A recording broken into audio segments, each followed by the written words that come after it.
You know, finding your soulmate can feel like trying to download love on dial-up internet. You're like, hello, universe? I've been manifesting since 2012. Is there a glitch in the soulmate delivery system or... Hi, I'm Haim, Beloved Media. And today we'll chat about the juncture between the wisdom of the Tao Te Ching, verse 37, and your love life. I'm passionate about helping true lovers like you bring the sacred back into connection with yourself and with the divine love that's meant for you. And I should know, after 3 failed marriages and 3 heartbreaking divorces, I learned the hard way, so you don't have to. If you stick around till the end of this video, I'll share with you the ultimate affirmation to attract your ultimate soulmate, the one who vibes with your soul, your snacks, and your sacred path. So before we dive in, don't forget to like this video, subscribe, and tap that bell like it's your heart chakra calling for alignment. So here is verse 37 of the Tao Te Ching, Stephen Mitchell translation. Open quote. The Tao never does anything, yet through it all, things are done. If powerful men and women could center themselves in it, the whole world would be transformed by itself in its natural rhythms. People would be content with their simple everyday lives in harmony and free of desire. When there is no desire, all things are at peace. Close quote. So what can we learn from it? Here are 3 bullet points based on this verse 37, for soulmate search wisdom. The Tao never does anything, yet through it, all things are done. True lovers, the best relationships don't come from forcing, performing, or pretending. A truly kind and emotionally healthy partner flows into your life, not because you chased them down, but because your energy made room for love. Surrender is magnetic. And that means many times being patient, right? I've been through it when in the beginning of the pandemic of 2020, January 2020, I was like, I just left my previous relationship that was, unfortunately, even though gave me a lot of true gifts through wisdom that I acquired from it, and most important, a child that I got out of it, my now 8-year-old incredible kid. And yet, it was the worst relationship of my entire life. So I didn't even learn enough lessons from marriage 1 to marriage 2 to the 3rd marriage, but rather it just got worse and worse because my attachments, I did not let go of them. So believe it or not, January 2020, I just left a previous relationship and I have so much healing to do, and yet I'm like, oh yeah, I'm ready for the next one. Calm down, Bubby. Take it easy. I should have said to myself, and I did. And indeed, it took me another 1.5 years, and that's not even that much. But it took me another 1.5 years to heal. And granted, I already done so much work before that. I'm talking about at least a decade, if not decades, depending when you consider the starting point. I've done so much work before that that suddenly, thankfully, because I was able to surrender to it and was willing to learn from my learning opportunities, or mistakes as some would call them, it all came together within the next 18 months. For me to meet my beloved wife and best friend, Rachel, my wife now. Number 2, if powerful men and women could center themselves in it, close quote. Centering yourself in your own truth and stillness is how you recognize someone who's emotionally stable and heart-centered. A soulmate isn't someone who sweeps you off your feet, although that would be nice. It's someone who helps you stand even more firmly on them.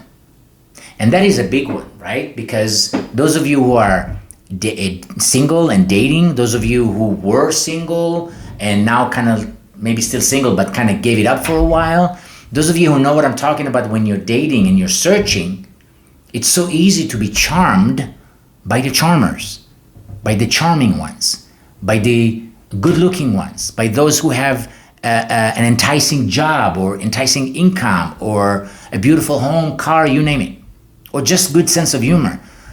But it doesn't necessarily mean they're the right people for you. Don't we know it? So we're looking for somebody who doesn't just sparkle and shimmer like a piece of jewelry, but rather has true depth and makes you feel great around them. Now, granted, we need to feel great with ourselves. Yes, we know that. But some people will drain our energy, no matter how hard we try to give them the benefit of the doubt. Stay away from those. Look for those who have an open heart, a kind and gentle heart. Yeah, they could be funny. Yeah, they could be good looking. But it is essential that they are centered, emotionally stable and healthy, as we should be. Granted, we're not going to attract somebody who's emotionally stable unless we are, so we can recognize each other. Number 3, people would be content with their simple everyday lives in harmony and free of desire. Close quote. If you're constantly looking for butterflies, you might miss the calm. A good partner isn't drama, they're peace. Look for someone who makes the ordinary feel sacred. That's the real love story. And for me, there was a gigantic difference between my previous wife, which was my third failed marriage, and my current beloved, Rachel. It just heaven and earth as far as comparison.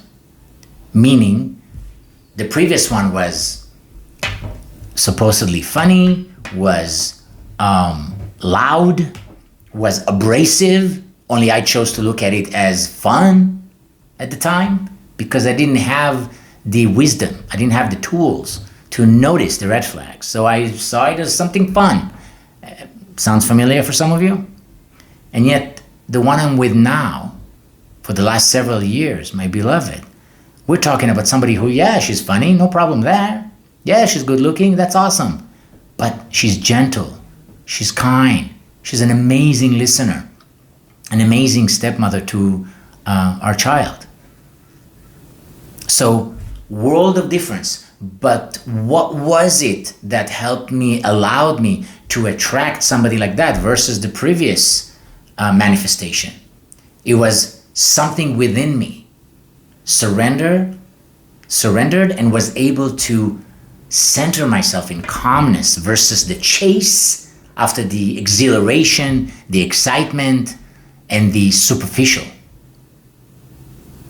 I allowed it to come into my life. So, here are 10 soulmate attracting affirmation. I am love. I am the embodiment of divine love. Feel free to join me. I radiate kindness and compassion. I attract relationships rooted in harmony and truth. My heart is open, whole, and ready. I am deeply aligned with the love I seek. I magnetize a soulmate who honors my soul. I am love and I draw love effortlessly. I am centered, grounded, and glowing. I release the chase. I allow love to find me. I am love. I give love. I receive love. True lovers, if this resonated with your soul or at least made you laugh harder than your last hinge date, go ahead and like, comment, share, and subscribe to Be Love Media. Sharing is caring, especially when it comes to sacred wisdom and soulmate vibes. Until next time, remember, don't chase, attract, and also hydrate. Love you.